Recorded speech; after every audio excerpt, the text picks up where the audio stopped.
Ay, huli na tayo isa guys. Ako, madugo. Balik na rin natin. Yan. Meron na tayo isa. Kaya lang natanggal yung ganito natin.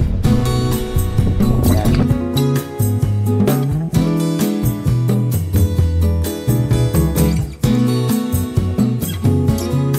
Try pa natin uli. Pero taka ako paano natanggal to. Natanggal yung triple hook. Buti hindi, muntik na siya makawala.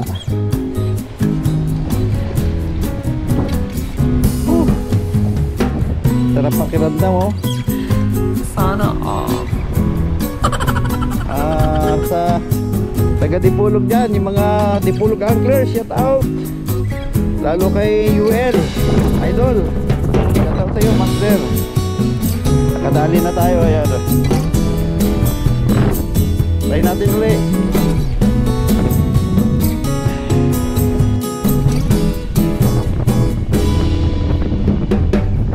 Natin guys sa Daiwa Legalis 5000 series, tapos yung 7.2 meters na Blue Sniper, yan ang gamit natin. Try natin ito guys para nandiyan pa rin sila. Sana tanigi naman, tanigi. Mekas na ni Pinsan. Mekas. Lakas ng hangin guys. Tignan natin kung kaya pa natin kumita.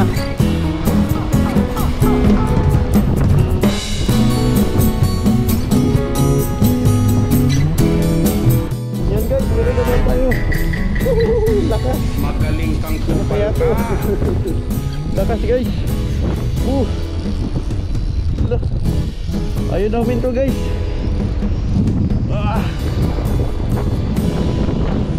My goodness. Grabe. Ano naman? Ang hirap dito guys, solo flight tayo. Oh my god.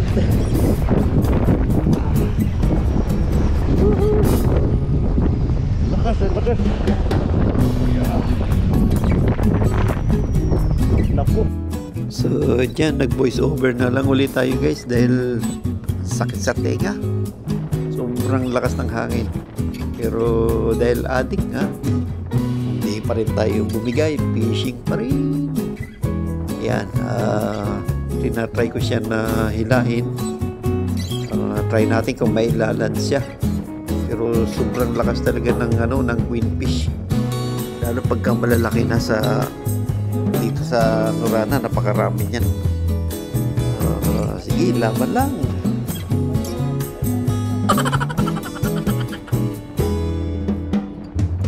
At yun nga guys, tuloy pa rin ang laban kahit na sakit na sa balakang, pero tuloy pa rin. Napakalakas talaga. Kaya lang sarap hilahin talaga. Yan yung yan yung pinakamasarap sa buhay ng angler, yung makahuli ka. Bihira lang mangyari yan. Kaya sige, laban lang.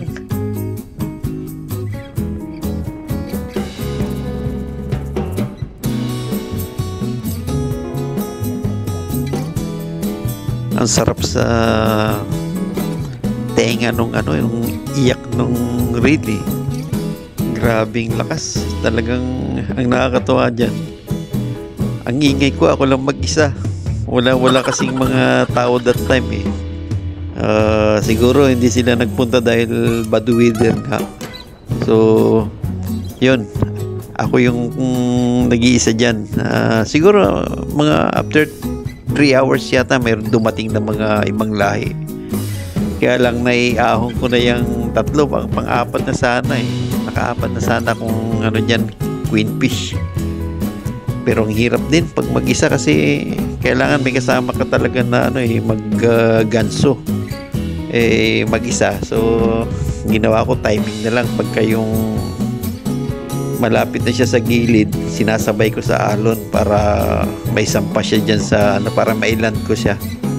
Ang hirap to, pero wala, atik kasi. Ganun pa rin. Ganun laki. May. Mamaw. Dika. Kita nyo guys? Dika. Pamiglang natin siya. Oh my God. Gago!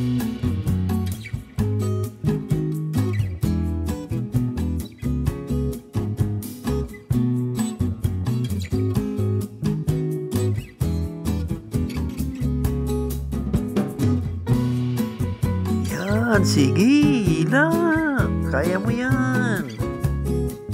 Ayun, pinirasan na po.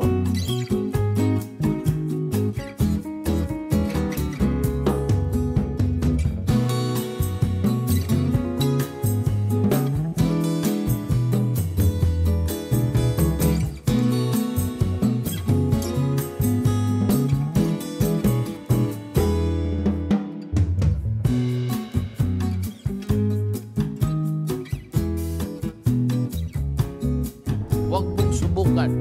Masisira ang buhay mo. Oh my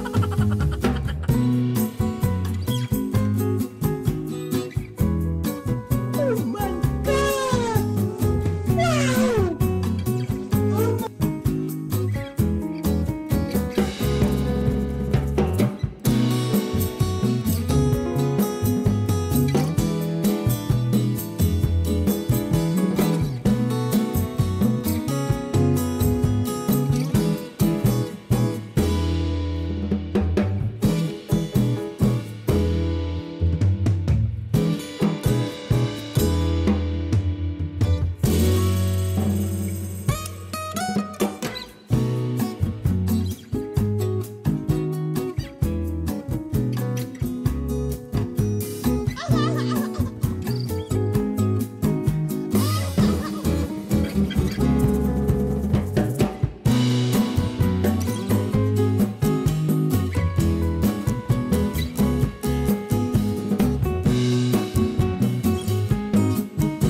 Yun, so that time guys, nakakatatlong queen fish na tayo dyan. Pinoise over ko na lang kasi sobrang lakas ng hangin. Masakit sa tenga. So yan, nakakatatlo na tayo dyan. Pagod na rin ako kasi sobrang lakas niyang queen fish. Nakita. Pero tingnan nyo gano'ng kalaki yung kamay ko sa katawan niya. Diba? Magta-try pa rin tayo kasi pamibigay din natin yan. Sa next episode guys, makikita ko sa inyo kung paano ko pinamigay yan sa mga kaibigan natin. So try natin ulit. So dyan guys, last try pa ako. May strike. Ang problema, siguro mga 4 na hila lang ako. Natanggal, na-unhook siya. Sa bagay, medyo pagod na rin. So pack up na. Saka ako na mag-isa dyan guys sa Norana Island. Walang nag-fishing that time kasi sobrang lakas ng hangin. Nasa 18 knots. Kaya mahirap din mag-isa. Nasubukan ko yung mag-land ako ng ganyang kalalaking isda na mag-isa. Napakahirap. Yo! Hanggang dito na lang. Mga kalaot, sa muli. Sana palagi niyong subaybayan yung ating mga video. Salamat sa pagsubaybay. God bless. I love you all. Mama.